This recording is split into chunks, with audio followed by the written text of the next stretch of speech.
satu bagian yang tidak mudah didapati sebagai rasa cinta dari anak kepada orang tua. Karena tidak semua anak bisa memiliki perasaan semacam ini.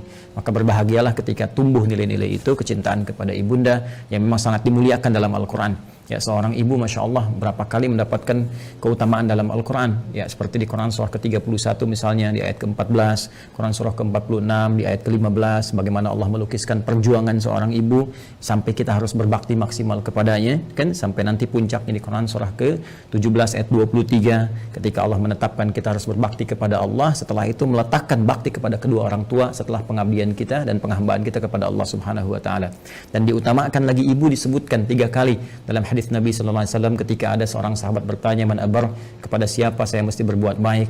Maka Nabi menjawab, "Ummak," kepada ibumu. Qala thumma man, kemudian kepada siapa? Qala ummak, kepada ibumu. Qala thumma man, kemudian kepada siapa? Qala ummak, ibumu, ibumu, ibumu, ibumu. Baru kemudian yang keempat disebut abak. Ya, bukan berarti dalam konteks ini ayah misalnya tidak punya prioritas, tidak. Tapi ini ingin menunjukkan bagaimana keutamaan seorang ibu yang memiliki keistimewaan di hadapan Allah dan Rasulnya. Pun demikian ayah pun nanti punya keutamaan dalam konteks yang terpisah.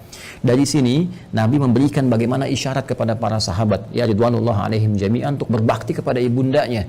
Ya, dalam keadaan hidup misalnya, kalau Anda buka kitab Al-Adabul Mufrad karya Al-Imam Al-Bukhari, dikisahkan bagaimana seorang yang berjuang sudah berangkat ke medan jihad, dilaporkan oleh kawannya, ya ibunya sedang menangis.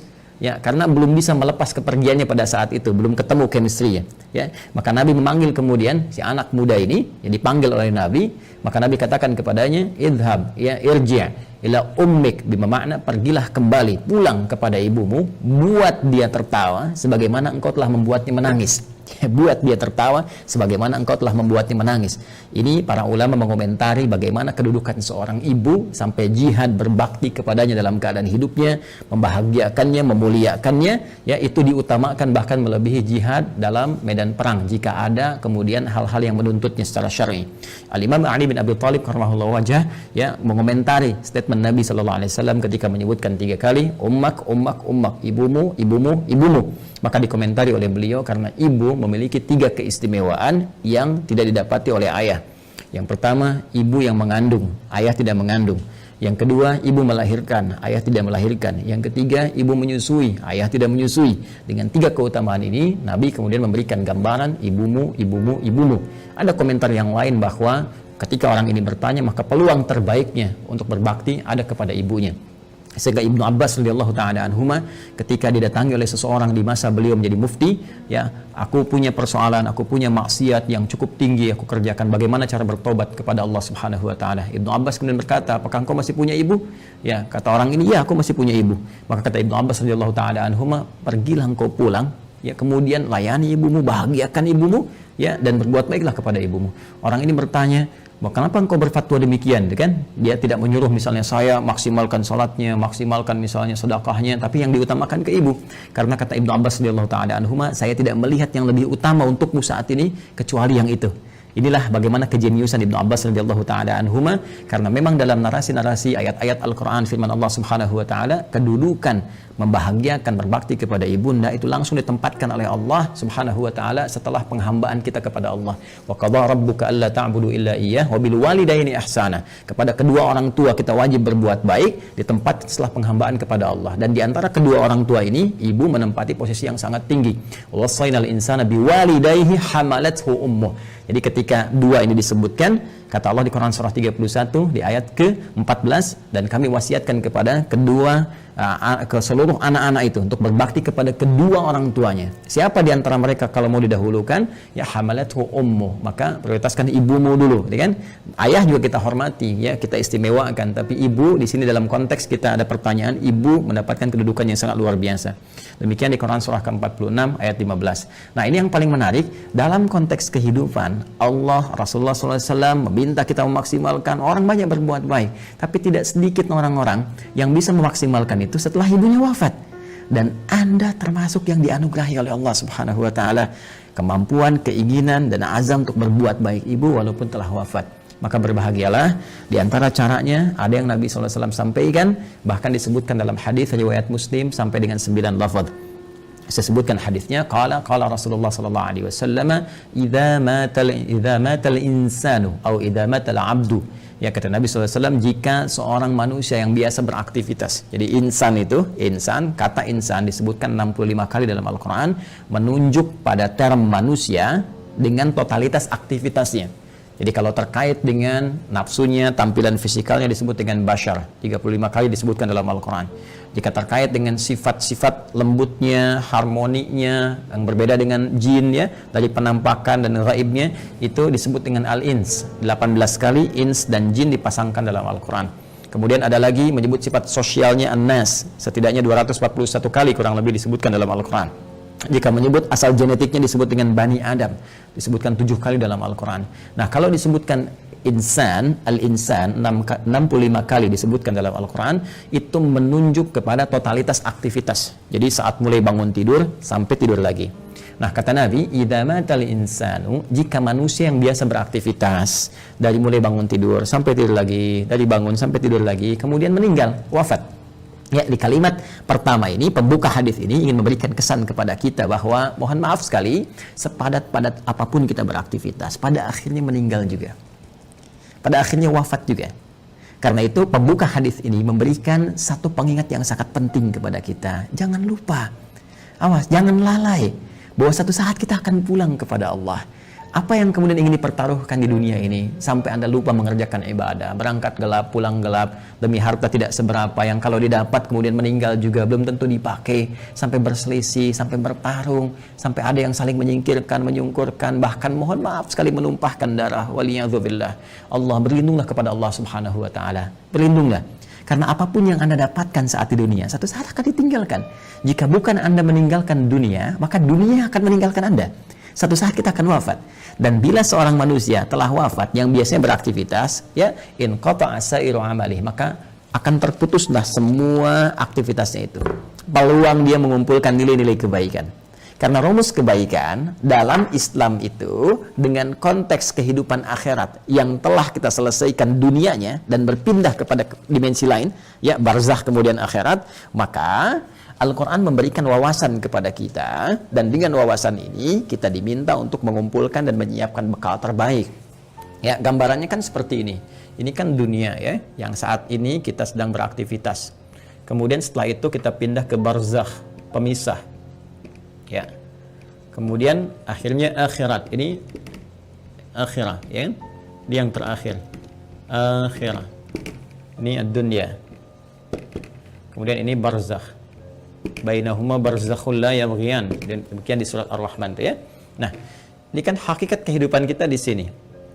Ini tujuan akhirnya. Ya, akhir kehidupan, karena itu disebut dengan akhirat. Sekarang kita ada di sini.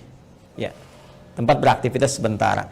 Karena ini sifatnya sementara, maka semua yang ada di sini pun di sini ya sifatnya sementara. Ya, mohon maaf, usia kita ini sifatnya sementara, tidak abadi. Ya, hanya sementara saja. Dibatasi dengan apa yang disebut dengan ajal namanya. Ya kan? Jadi begitu ajalnya tiba, maka selesailah kemudian usia kita. Ini batasan ini contohnya misalnya di Quran disebutkan di surah ke-7 Al-A'raf di ayat 34. Walikulli ummatin ajal, dan setiap umat itu bukan 1-2 orang, semua umat yang pernah beraktivitas di bumi mereka memiliki batas usia. Fa idza jaa ajaluhum la yastakhiruna sa'atan wa la yastaqdimun. Jika telah tiba ajalnya, maka tidak akan pernah bisa dimajukan atau dimundurkan. Pada saat itu berhenti, selesai. Ya, berhenti dan selesai, akan didatangi oleh maut namanya. Ya, maut. Di Quran surah ketiga Ali Imran di ayat 185. Kullu nafsin dha'iqatul maut. Maka maut datang ya untuk sudah menerapkan perintah Allah Subhanahu wa taala sesuai dengan batas ajal ini dan mengambil kembali untuk memindahkan kepada dimensi berikutnya. Yang bertugas membawa maut ini nanti ada bahkan satu malaikatnya khusus spesifik disebut dengan malakul maut ya di Quran surah ke-32. Di ayat yang ke-11 ya paling kanan agak ke bawah, qul yatawaffakum malakul mautil ladzi wukkila bikum, ya, katakan Muhammad SAW bahwa setiap yang hidup itu akan didatangi oleh malakul maut. Jadi ada malaikat khusus ya yang ditugasi untuk membawa maut. Maka kalau ini sudah tiba, maka selesai ajal. Nah, maka yang biasanya kita ini beraktivitas, aktif, bekerja dengan segala yang kita dapatkan dalam kehidupan dunia. Mohon maaf, bidangnya mungkin beragam, ya. Ada yang di kesehatan, kedokteran, medis, ada yang insinyur, ada yang di militer, tentara, ada yang Polri misalnya, ada yang di politisi, ya, di politik, jadi politisi misalnya, ada yang di pemerintahan, birokrat, ada yang ustadz mengajar, dosen, guru dan sebagainya. Pada akhirnya sepanjang semua bernama makhluk, ya, dan spesifik manusia, pada akhirnya semua kegiatan itu akan tuntas, selesai. Ya, semua manusia yang beraktivitas tadi disebut dengan insan, al-insan. Ya, ada surah ke-76 dalam Al-Qur'an, al-insan. Ya, kata Nabi, idza matal insan, jika semua manusia yang beraktivitas ini sudah tiba nih, sudah tiba ajalnya. Ya, tiba maut. Ya, maut itu sifatnya, keadaannya. Mata itu kata kerjanya, mata yamutu mautan. Ya, mata yamutu mautan. Idza matal insan, jika tiba maut ini menjemput manusia, ya, sudah datang ajalnya, tiba maut dan menghentikan semua aktivitas yang pernah ia lakukan. Tadi saya katakan, semua pembuka di hadis ini kalimatnya singkat padat, cuma 2 kata, matal insan, tapi pesannya sangat dalam, memberikan kesan bahwa apapun yang kita banggakan pada hakikatnya akan selesai. Apapun yang kita tonjolkan dalam kehidupan, pada hakikatnya akan selesai. Apakah harta benda yang kita tampilkan, apakah kedudukan yang kita tonjolkan, dan sebagainya, semua akan tuntas, selesai dengan tibanya maut. Ya, karena sifatnya kehidupan kita di dunia ini sementara, maka usia pun sementara, bekalnya pun sementara. Silakan Anda kumpulkan sampai banyak bermewah-mewah misalnya, mohon maaf, kendaraan banyak yang mewah, pakaian mewah, pada akhirnya meninggal nggak dibawa. Ya, alam kubur itu tempatnya hanya setempat seukuran jasad kita saja. Nggak ada seukuran rumah Anda, seukuran mobil Anda untuk memasukkan semua aset Anda. Tidak, selesai kawan. Karena itu sering-kali merenung, sering-sering merenung. Pada akhirnya, apa sih yang mau dicapai di kehidupan dunia ini? Kalau kita memang akan berpindah. Dan setiap tempat yang disinggahi, fitrahnya membutuhkan bekal. Ya, Anda saja di dunia, saya sering katakan, dalam konteks kehidupan dunia saja, misal, saat ini saya ada di Bekasi misalnya, ya kan? Saya akan pergi di satu provinsi yang sama, ya. Misalnya ke Bandung lah, sama-sama Jawa Barat misalnya. Atau ke tetangga ke Jakarta misalnya. Ya. Ini kita ke Jakarta saja yang jaraknya tidak terlampau jauh, mesti punya bekal. Ke Bandung mesti punya bekal. Apatah kalau saya ingin ke Sumatera, kalau saya ingin ke Papua, atau saya ingin keluar Indonesia misalnya, pasti harus punya bekal. Mustahil berpindah tempat, ruang, dan waktu tanpa bekal memadai yang kita bawa. Itu mustahil. Ya.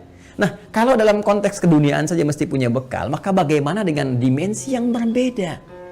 Dunianya kita tinggalkan. Ini kan kalau dari sini masih ke Malaysia, masih dunia, ya kan?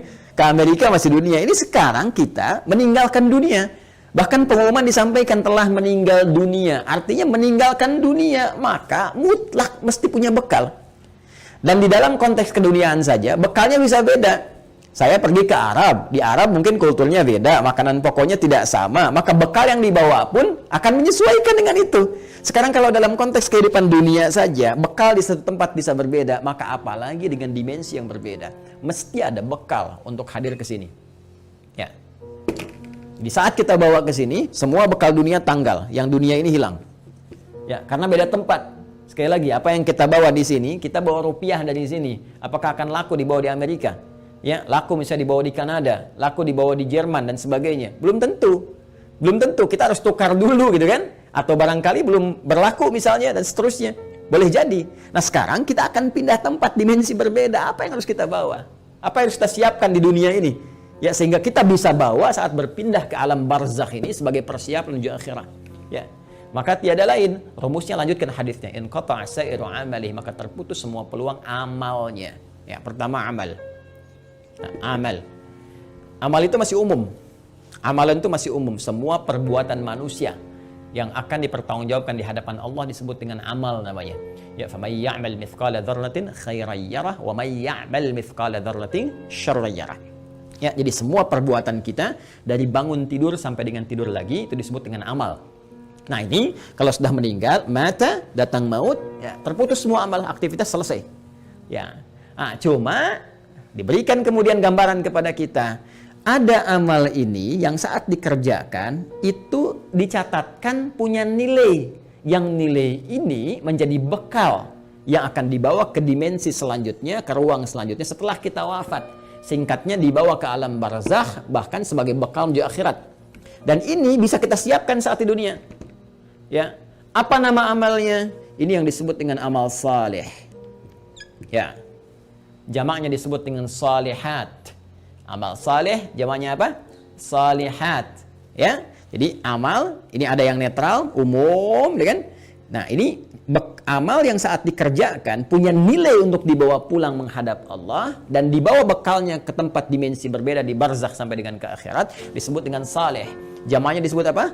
Salihat, ya. Singkatnya, setiap perbuatan yang dinilai sebagai ibadah oleh syariat. Ya, jadi setiap perbuatan kalau kita kerjakan diniatkan sebagai ibadah, maka itu namanya amal saleh. Jelas ya? Baik, jamaknya disebut dengan apa? Salihat. Ya, muncul Quran surah ke-103 misalnya Allah firmankan, ya, di surat Al-Asr, wal 'asr innal insana lafi khusr illa alladzina amanu wa 'amilus shalihat. Nih, ya, wal 'asr, demi waktu, momentum, ya, yang Allah berikan kepada setiap manusia untuk beraktivitas. Nih, dikasih kesempatan dari pagi, kan, bahkan dari bangun tidur sampai tidur lagi silakan beraktivitas. Tapi kalau aktivitasnya cuma mengejar dunia saja, kata Al-Quran berpotensi rugi. Karena saat dia meninggalkan dunia, fakir, dia nggak punya bekal. Ya, ada di antara mereka yang cerdas. Mereka beraktivitas, mengerjakan dunia. Bahkan kaya dalam kehidupan dunianya. Kaya, mobil punya, kendaraan cukup baik, di rumah baik juga, Masya Allah. Tapi yang paling menarik, mereka juga punya persiapan-persiapan akhiratnya. Apa itu? Illalladzina amanu wa amilus shalihat. Ya, kecuali orang-orang yang cerdas, mereka beriman, yakin di antara keimanan mereka selain iman kepada Allah, iman kepada Rasulullah, mereka pun yakin iman tanpa ragu ada kehidupan setelah wafat. Ya, makanya rukun iman kan ada 6. Ya, rukun iman yang kelima kan apa? Iman pada hari akhir. Hari akhir itu implementasinya yakin kita akan meninggal, yakin akan dihisab. Karena kita yakin kita punya iman, kita siapkan. Itu cara memahaminya. Karena itu orang cerdas menyiapkan setelah wafatnya ada kehidupan. Anda yakin nggak? Kalau Anda nggak beriman, nggak usah komen. Tapi kalau Anda yakin Anda beriman, Anda siapkan. Keyakinan kita memberikan dorongan kepada kita untuk menyiapkan bekal setelah kita wafat. Apa yang mau kita siapkan? Allah saking rahmannya memberikan bocoran kepada kita, bimbingan kepada kita. Nih, siapkan bekal ini. Ini bekal yang cuma satu-satunya dibawa saat kita wafat. Apa itu? Wa amilus shalihat. Ini dia. Amal-amal saleh. Maka jadikan setiap bekal kegiatan kita itu menjadi amal saleh. Caranya bagaimana? Niatkan karena Allah Subhanahu wa taala. Ya, niatkan karena Allah lillah, bekerja karena Allah, merawat anak karena Allah, di rumah tangga karena Allah. Bahkan nanti implementasinya Nabi SAW memberikan panduan dengan doa langsung. Makanya saya sering katakan dalam Islam semua aktivitas itu punya doanya. Bangun tidur ada doanya, sampai mau tidur lagi ada doanya. Semua aktivitas kita. Tatkala kita pun belum memahami, sertakan kalimat Bismillahirrahmanirrahim.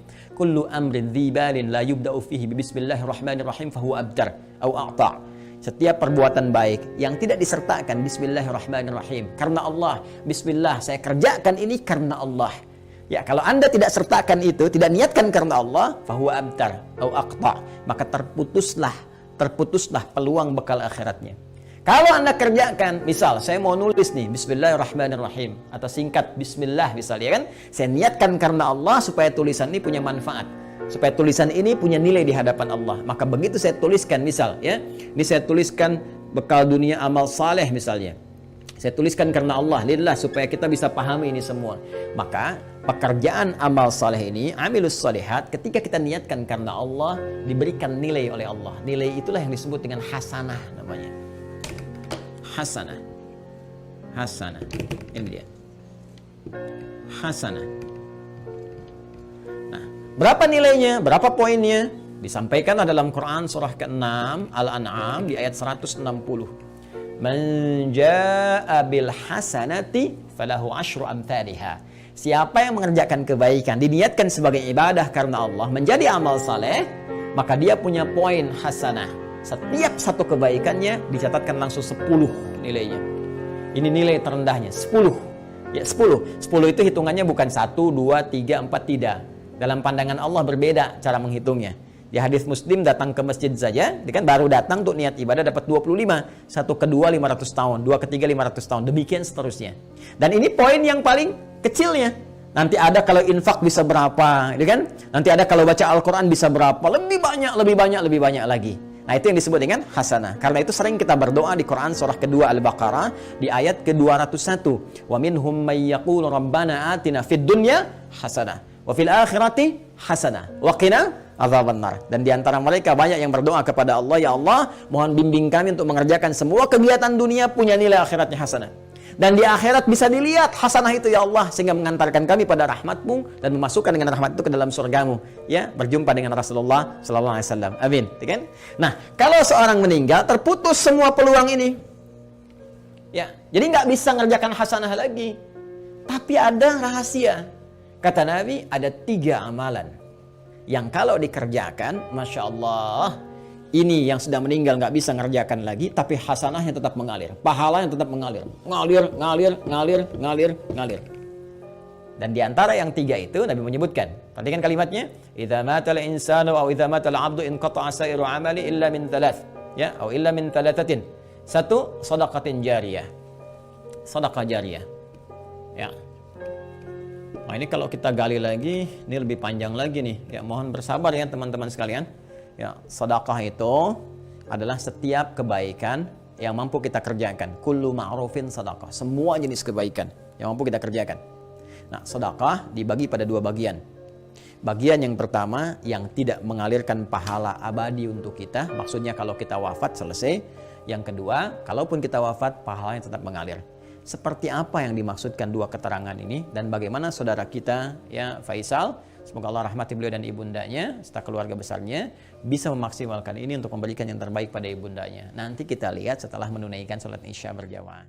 Mohon izin kembali kita lanjutkan bahasan kita, bahwa pertama dari akun Faisal Said tadi menanyakan sebelum Isya, beliau berkenan menginginkan adanya satu amalan yang bisa dipersembahkan untuk ibundanya yang telah wafat dan ingin membahagiakan beliau dalam keadaan saat ini. Bagaimana, apakah ada bimbingan dalam Al-Quran ataupun hadis-hadis Nabi Sallallahu Alaihi Wasallam? Tadi telah kita buka, telah kita sampaikan dengan begitu mendetil bahwa Al-Quran memberikan peluang terbaik bagi seorang anak ataupun anak-anak yang ingin berbakti kepada kedua orang tua, khususnya ibundanya tercinta. Baik itu saat masih ada bersama beliau ataupun juga telah meninggalkan bagian dari keluarganya.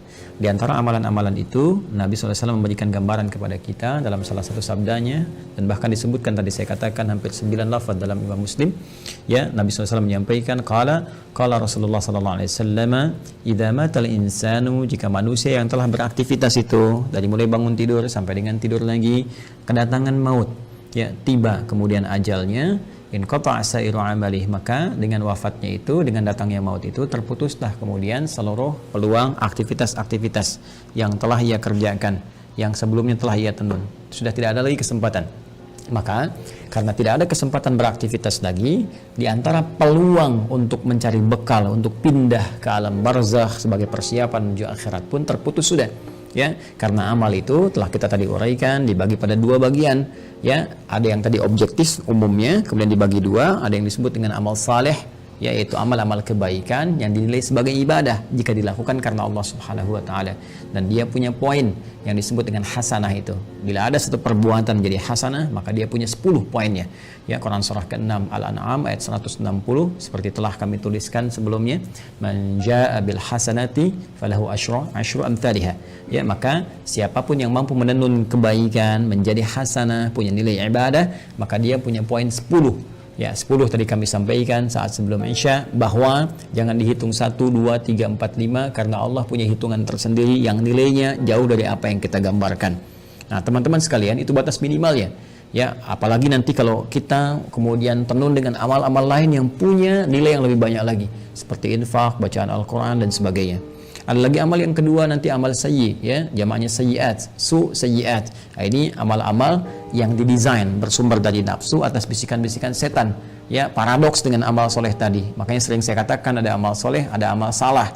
Yang baiknya amal saleh, yang jeleknya amal salah. Amal salah ini sepanjang kita hidup mesti kita koreksi, kita benarkan, ya, lewat jalur yang disebut dengan taubat.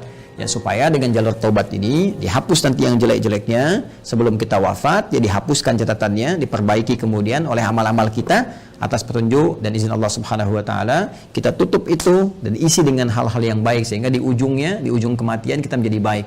Itu yang disebut dengan husnul khatimah. Khatimah itu penutup, husnul itu baik, ya, penutup yang terbaik. Maka ketika kita sudah tutup dengan taubat, berkenan Allah menghapuskan amal-amal jelek ini sehingga yang terbawa yang baik-baiknya saja saat menghadap kepada Allah Subhanahu wa taala. Kalau ini tidak terjadi, nanti di hadis Muslim riwayat sahabat Abu Hurairah radhiyallahu taala anhu akan disebutkan oleh Nabi sallallahu alaihi wasallam, maka setiap amal yang soleh akan menutup yang salahnya. Ya, misal nanti yang ini salat, yang ini misalnya senang bikin hoax, maka yang salatnya akan menutup perbuatan hoaxnya. Yang ini misalnya puasa, yang ini senang berselisih, maka yang puasa akan menutup selisihnya. Demikian seterusnya sampai ditimbang nanti. Bahkan ada orang yang bangkrut disebut dengan muflis, ya, disebut dengan muflis. Jadi begitu habis amal salehnya, masih ada amal salahnya, maka bangkrut dia karena nggak punya lagi penutup. Ya, habis modalnya ini, tersisa keburukannya, maka diambillah kejelekan orang-orang dizalimi, ditimpakan kepadanya, dilemparkan ke neraka. Itu yang disebut dengan muflis. Waliyadzubillah, kita berlindung kepada Allah Subhanahu wa taala dari perbuatan tadi. Nah, sekarang ada orang yang telah wafat, gak bisa mengerjakan amalan lagi, tapi apakah dia berpeluang masih mendapatkan baik balasan-balasan pahala, ya, transfer pahala kebaikan? Karena kalau sudah di alam barzah, kita nggak bisa kirim makanan, kita nggak bisa misalnya kirim perhiasan, kita nggak bisa kirim kebutuhan dunia karena dimensinya beda, ruangnya sudah lain, alamnya sudah berbeda. Yang harus kita kirimkan kepada mereka adalah bakal real yang mereka butuhkan. Nah, kata Nabi, ada 3 peluang yang mungkin didapatkan oleh mereka yang telah wafat, ya, walaupun mereka telah meninggal dunia dan tidak beramal lagi. Yang pertama tadi telah kita singgung, sedekah jariyah. Ya, sedekatin jariyah, yaitu amal-amal kebaikan yang pahalanya tetap mengalir. Ya, saya ulang, amal-amal kebaikan yang pahalanya tetap mengalir. Jadi, pertama, teman-teman, sedekah ini adalah gambaran dari semua perbuatan-perbuatan baik. Ya, dalam fikih disebut dengan kullu ma'rufin sedekah. Semua perbuatan baik yang mampu dikerjakan itu disebut dengan sedekah. Karena itu zakat dalam Al-Qur'an disebut juga dengan sedekah. Ya, khudz min amwalihim sedekah. Ambil dari zakat yang telah masuk, ya, nisabnya, haulnya, ambil itu, ya, sebagai bagian dari perbuatan baik. Sedekah yang membuktikan kebenaran iman. Jadi sedekah itu bisa diartikan pembuktian kebenaran, sesuatu yang baik, sesuatu yang jujur, dan nilai-nilai kemuliaan. Itu diantara makna sedekah. Karena itu kenapa perbuatan baik disebut dengan sedekah? Ini pertama pembuktian dari keimanannya. Jadi iman itu implementasinya kebaikan-kebaikan. Untuk membuktikan kita beriman, maka diminta oleh Allah kepada kita semua membuktikan lewat amalan baik. Karena itu lisan diminta berkata baik, tangan bekerja baik, kaki melangkah pada yang baik. Itu pembuktian iman. Karena itu orang beriman mustahil berbuat yang tidak baik. Karena itu kata Nabi, la yasrikul mu'min, indama yasrik fahuwa mu'min. Mustahil orang beriman itu korupsi, orang beriman itu mencuri. Ketika mencuri ada iman dalam dirinya. Maksudnya Nabi mempertanyakan, imannya kemana sampai bisa mencuri? Imannya kemana sampai bisa berbuat maksiat, kan? Jadi iman itu akan mendorong kita berbuat baik. Karena itu semua perbuatan baik disebut dengan apa? Sedekah. Nah, perbuatan baik yang disebut dengan sedekah ini dibagi 2 bagian. Ya, dibagi 2 bagian. Ada yang disebut dengan sedekah tsabitah. Ya, saya hapus dulu ini. Sedekah tsabitah. Dia sedekatun, sedekah. Ada yang disebut dengan tsabitah. Ya, tsabitah itu sudah yang tetap, berhenti gitu kan? Atau waqifah, berhenti sampai di situ.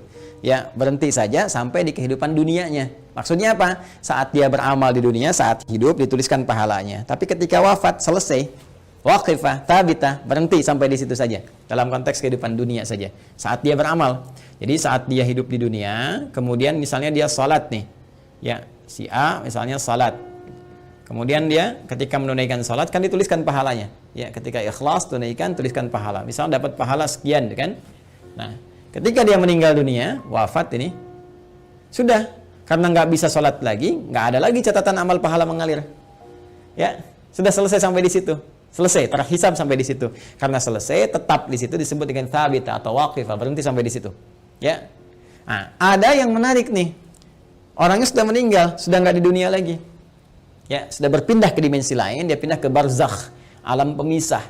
Ya, disebut dengan alam kubur. Terpisah dia dengan dunia, tapi belum sampai ke akhirat. Ya, alam pemisah antara dunia dengan akhirat disebut dengan barzakh. Ya, baik. Ketika berpindah kepada barzakh ini, nggak ada peluang amal lagi. Tapi yang menarik, walaupun dia nggak mengerjakan amalannya, pahalanya tetap mengalir. Nah, mengalir dalam bahasa Arab disebut dengan jara yajri, jarian wa jariyatan. Ya, maka karena ini sifatnya ada muannats-nya disebut dengan jariyah. Jariyah. Ya. Baik.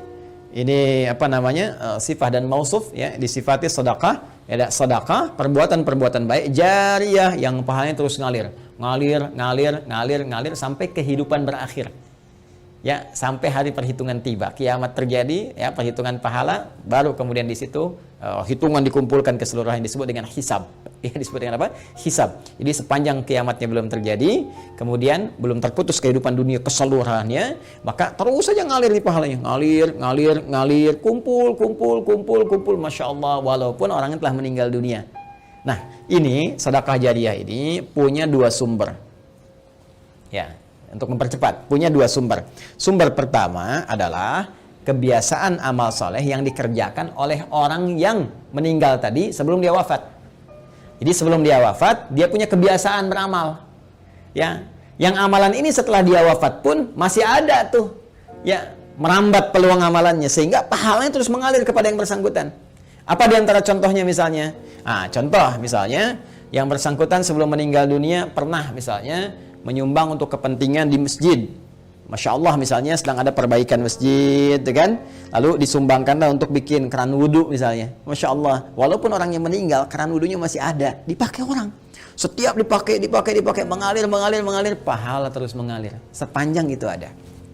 Karpet masjid misalnya kan disumbangkan, dipakai terus, walaupun orangnya meninggal, tetap pahalanya mengalir. Ngalir. Masya Allah. Pesantren, pembangunan, tadi ada beberapa informasi yang saya sampaikan terkait update, nanti di akhir saya tegaskan kembali ya. Masya Allah misalnya bikin pesantren untuk ahli Al-Quran, bahkan misalnya ada mushafnya ya, kan kita buka juga tuh wakaf untuk mushafnya, untuk perangkat hafalan, itu Masya Allah setiap yang menghafal dapat pahalanya. Makanya saya sering katakan kalau beramal kita masih cerdas, dengan modal sekecil-kecilnya dapat keuntungan sebanyak-banyaknya ya. Contoh misalnya kita punya uang 50.000 nih, kita bisa punya banyak pilihan untuk beramal saleh. Tapi kalau kita bisa gunakan 50.000 misalnya untuk sedekah jariyah, saya punya pos uang misalnya 50.000 nih, saya pengen jadi pahala di hadapan Allah, mana yang akan saya gunakan? Maka Anda bisa melihat dengan bijak. Anda mau pilih mana yang thabit, waqifah, berhenti sampai di situ. Misal Anda berikan makanan, kasih misalnya orang butuh untuk makan supaya energi dia ada, dia makan tuh, dari energi itu dia pakai untuk sholat misalnya ya, dia akan gunakan untuk sholat seketika, ketika energinya selesai pahala Anda. Kan? Anda gunakan beli mushaf, misal dapat 2, Anda berikan ke penghafal Quran. Masya Allah, penghafal Quran menghafal Quran menggunakan mushaf Anda. Demi Allah saya katakan, penghafal Quran itu nggak ada yang baca sekali. Ya, Alif Lam Mim, Dzalikal kitabu, bukan menghafal. La raiba fi, dzalikal kitabu la raiba fi, hudal lil muttaqin, dzalikal kitabu la raiba fi, hudal lil muttaqin. Saya mau tanya pada Anda, berapa kali dia mengulang? Berapa kali dia mengulang-ulang? Dan yang paling dahsyatnya, bukankah bacaan Al-Quran itu dinilai berdasarkan hurufnya, bukan ayatnya, bukan jumlah ayatnya tapi jumlah hurufnya. Man qara'a harfan min kitabillahi falahu asyru hasanat. Siapa yang membaca satu huruf saja dari kitab Allah, dia mendapatkan setiap hurufnya 10 kebaikan. Dan berapa banyak pengulangan disebutkan oleh penghafal Al-Quran. Jadi dengan modal 50.000 itu berapa banyak pahala dapatkan. Nah, kadar Allah si A ini misalnya dapat 2 orang nih, si A dengan si B sudah hafal dia dua-duanya, dipakai jadi imam, Masya Allah, ngajarkan lagi, ini merambat lagi, mushafnya masih ada, diwariskan lagi pada orang lain. Allahu Akbar, lahirlah dari sini misalnya 10 santri, sini 10 santri, ini punya murid lagi, modal cuma 50.000, berapa yang didapatkan? Maka dari itu cerdas-cerdas saat hidup mencari apa yang kira-kira bisa mendapatkan jariyah di sini.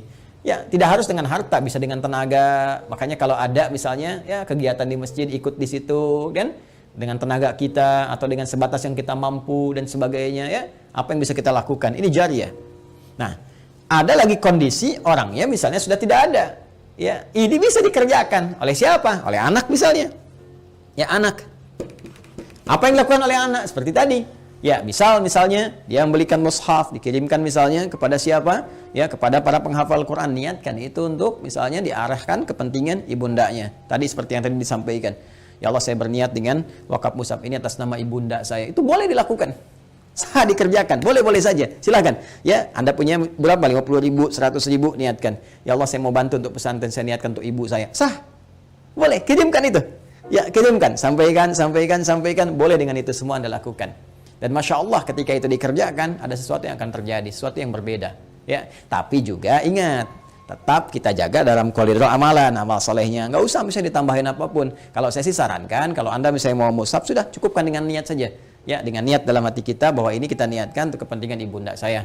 Ya, ini Anda nggak harus cantumkan misalnya, ya taruh foto misalnya, atau taruh ini, taruh itu nggak diperlukan menurut saya. Ya, walaupun mungkin ada pandangan berbeda, kita hormati. Tapi bagi saya pribadi, cukupkanlah seperti itu apa adanya.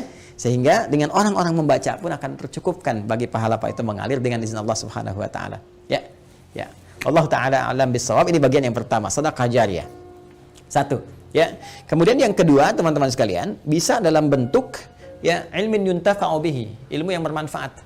Ya, ini juga bisa dikerjakan dari orang yang hidup, misalnya pernah mengajar, gitu kan? Makanya saya sering katakan, mohon izin sekali, anak-anak itu kalau dia dari kecil tuh, orang tua mengajarkan. Ya, ajak misalnya sampingnya sholat, ajarkan. Al-Fatihahnya kalau bisa dari orang tuanya, ayah atau ibundanya. Karena akan dibawa terus sholat. Ya, dibawa sholat. Ketika bisa dari orang tuanya, dipakai terus sholat, itu mengalir. Setiap anak sholat dapat bagian pahala. Ilmin yuntafa'u bihi. Ilmu yang bermanfaat. Ya, bukankah orang tua banyak mengajarkan kebaikan? Pakai. Ya, dan yang ketiga, teman-teman sekalian, nah ini waladin salihin yad'u lahu, anak saleh yang banyak mendoakan kedua orang tuanya. Maka kalau tadi misalnya akun Faisal, saudara kita ingin berbuat baik, di antara tiga pilihan ini yang pertama bisa dilakukan, kan? Yang kedua bisa dipraktikkan, yang ketiga jadilah Anda pribadi yang soleh. Ya, jangan banyak larut dalam kesedihan.